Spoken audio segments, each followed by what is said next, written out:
Masupporters aVP Cosandro Chiwenga vanouya vachizvilebula vachiti isusu we are the original ZANU-PF.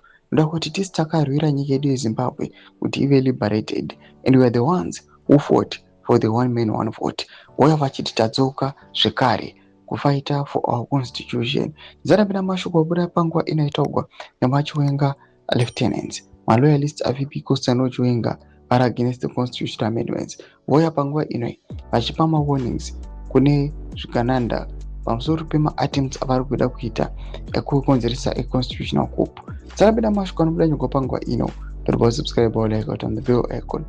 Zimbabwe Nxosa neachiposta VP Cosandro Chiwenga wamuri kuona oyo nesecurity team yake wabuda nyora achiti we as the original ZANU-PF that fought for one man one vote are 100% behind Comrade Chiwenga in the defense of the gains of the struggle.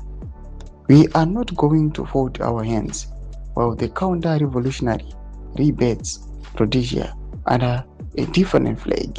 Ndo mashoko arikuitaurwa panguva inoi nemasupporters agenerali vachiti hatisi kuzoramba tiri silenced but we are going to speak out, we are going to resist ma-attempts ezvigananda ekuuya panguva inoi vachinyaso kuviolate bumbiro remutemo pamwechete nema-ideals of the liberations they fought for vakaita sana one man one vote, nhau dzeland nezvimwe zvakadaro, vachiti hatisi kuzova silenced but we are going to speak out. Ticharamba takamira nechokwadi kuti nyika yese izive uye kuti tidefende ava zvatikarwirwa muthe liberation war. Ndo madevelopments aripo muri Zimbabwe panguva ino inokwanzi VP Cosandro Chiwenga even in the politburo haana kuramba akanyarara but akachallenja vakomana ve2030 vari kuonekwa kunzi these guys vari kukonzeresa intimidation, vari kuramba vakanyarara again pamusoro pevanhu vari kuassaultiwa nevari kuthreateniwa, vari kuabductiwa nevamwe vari kukuwadziwa mumapublic hearings. Pena comment section medu dzafungura ema tudi pamusoro pechitiko ichi.